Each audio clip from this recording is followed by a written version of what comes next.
One of my favorite things about produce is being able to eat produce in season and being excited when you see the new items come in. And so today I was super excited when I saw the cases of pomegranates at Costco, which only came in a 4-pack and not a 6-pack this year. I'm not sure if that's because these are king size ones and we will see smaller ones come in a 6-pack later, or if that's just the way it is now. If you're just meeting me, my name is Amy Cross and this is the Cross Legacy, where I teach you how to save money on groceries, and one of those ways is to have zero wasted produce. Oftentimes people go to the grocery store and get super excited about getting the new produce, but then don't really think about it again after they bring it home. I want to teach you some tips so it stays fresher longer. With pomegranates, I always wash them when I bring them home, which will kill off any mold spores on the outside of the pomegranates, which will help them stay fresher longer, and you're not taking any of that harmful bacteria and pushing it into the flesh of the fruit. So to do that, I use 10 cups of water and a 1/4 cup of distilled white vinegar, and I soak this in the water for 2 minutes. Now when these were soaking, only 3 fit in the bowl at a time. I had to bob them down the entire time because I wanted all of the sides to get clean. After I take them out of the water, they don't need to be rinsed off. Just make sure that you put the blossom in down on the towel, and any of the water that was inside will drain out. Now pomegranates look so pretty in a bowl on your counter, but they're not going to stay fresh very long if you do that. Now I will do that sometimes just for decorations, but most of the time I will store these in the refrigerator, normally on a bowl or a plate up on a shelf. As you can see, I have white countertops and I'm constantly worried that I'm going to stain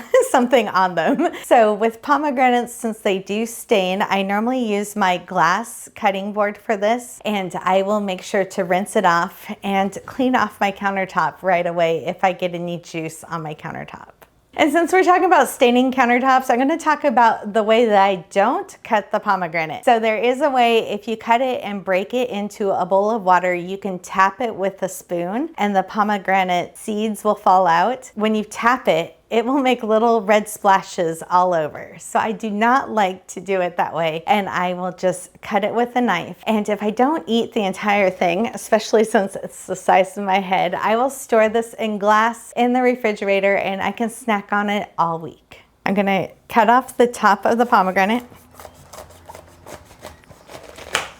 And then I take the knife and I go down each one of these.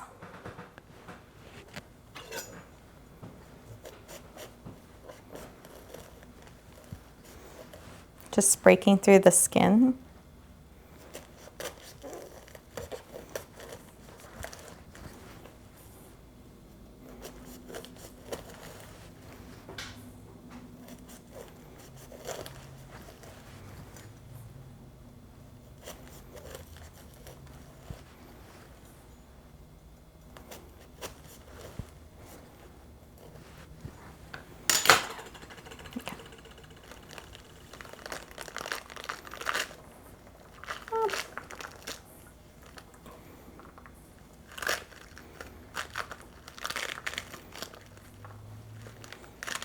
And I just take my thumb and then open it up, and this pops right out.